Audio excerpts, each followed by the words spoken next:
আসসালামু আলাইকুম রহমতুল্লাহি বরকাতুহু আলহামদুলিল্লাহ ওয়াসসালাতু ওয়াসসালামু আলা নাবিয়্যি ওয়া রাসূলিনা শাইতানির বিসমিল্লাহির রহমানির বাবু ফাজলিস সালাতিল ফজর।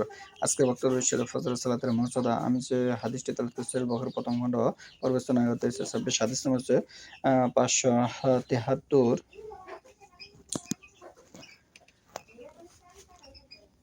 জারির ইবনু আব্দুল্লাহ কুন্না ইনদা নবী সাল্লাল্লাহু আলাইহি ওয়াসাল্লাম ইসনা সাআরা ইলাল কামারিল্লাহি লাতিল বাদিরি ফাকালা আমা ইন্নাকুম সাতারাউনা রাব্বাকুম কামা তারাউনা হাযা হালাতু সাম্মুনা আও লা তুসাহুনা ফি রুয়াতিহি ফা ইনিস্তাতাতুম আন হালা তুখলাবু আলা সালাতিন কাবলা তুলু ইশ-শামসি ওয়া কাবলা গুরুবিহা ফাফআলু সুম্মা ক্বালা সাব্বিহ বিহামদি রাব্বিকা কাবলা তুলু ইশ-শামসি ওয়া কাবলা গুরুবিহা। জারির ইবনু আব্দুল্লাহ রাদিয়াল্লাহু হতে বর্ণিত, তিনি বলেন, এক রাতে নবী সাল্লাল্লাহু আলাইহি ওয়াসাল্লামের নিকট ছিলাম। হঠাৎ তিনি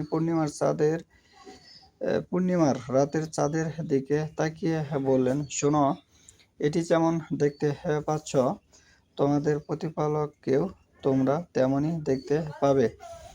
তাকে দেখতে তোমরা ভিড়ের সম্মুখীন হবে না। কাজেই তোমরা যদি সূর্য ওঠার পূর্বে সালাত ও সূর্য ডোবার পূর্বে সালাত আদায়ে সমর্থ হও তাহলে তাই করো। অতঃপর তিনি এ আয়াত তেলাওয়াত করলেন, সাব্বিহ বিহামদি রাব্বিকা কাবলা তুলু ইশ-শামসি ওয়া কাবলা গুরুবিহা। সূর্যোদয় ও সূর্যাস্তের পূর্বে আপনি আপনার প্রতিপালকের প্রশংসা তাসবিহ পাঠ করুন। সূরা তাহা 20 নম্বর সূরা 13 নম্বর আয়াত। আবু আব্দুল্লাহ ইমাম বুখারী রাহমাতুল্লাহ বলেন, ইবনু শিহাব রাহমাতুল্লাহ জারির হতে আরো বলেন যে নবী সাল্লাল্লাহু আলাইহি ওয়াসাল্লাম বলেছেন, তোমরা তোমাদের প্রতিপালকের কে খালি চোখে দেখতে পাবে। তোমরা তোমাদের প্রতিপালককে খালি চোখে দেখতে পাবে। কিন্তু আমাদের এই ভারতবর্ষে আমাদেরকে বোঝানো হয়েছে যে আল্লাহ নিরাকার, তাই নিরাকার জিনিসটা দেখা যায় না, যার কোনো আকার আকৃতি নেই। কিন্তু রাসূলুল্লাহ সাল্লাল্লাহু আলাইহি ওয়াসাল্লাম বলতেছেন যে তোমরা তোমাদের প্রতিপালককে খালি চোখে দেখতে পাবে। তাহলে এখানে আমাদের যে ইসলামী দায়ী যা স্কলারশিপ যারা ছিল আমার পূর্বে, তাদেরকে যে শিক্ষা ব্যবস্থা সেখানেই তাদের ভুল থাকার কারণে তারা সমাজে ভুলটা প্রচার করেছে। একটি বিষয়। আরেকটি বিষয় হচ্ছে বর্তমান মাযহাব মানার কারণে তারা কোরআনের আয়াতের যে ব্যাখ্যা বিশ্লেষণ সেটা তারা মানতে পারতেছে না। আল্লাহ বলতেছে, সূর্যোদয় ও সূর্যাস্তের পূর্বে আপনি আপনার প্রতিপালকের প্রশংসা তাসবিহ পাঠ করুন। এখানে মাগরিবের সালাতের কথা বোঝানো হচ্ছে এবং ফজরের সালাতের কথা বোঝানো হচ্ছে।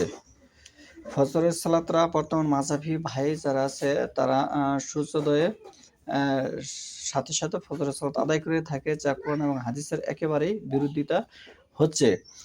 আর মাগরিবের সালাত যেটি সূর্য ডোবার পরে লালিমা থাকা পর্যন্ত মাগরিবের সালাতের সময় থাকে, কিন্তু বর্তমান প্রেক্ষাপটে মাযহাবী ভাই যারা আছে তারা মাগরিবের সালাত এমন সময় আদায় করে যখন মাগরিবের সময় ওভার হয়ে যায়।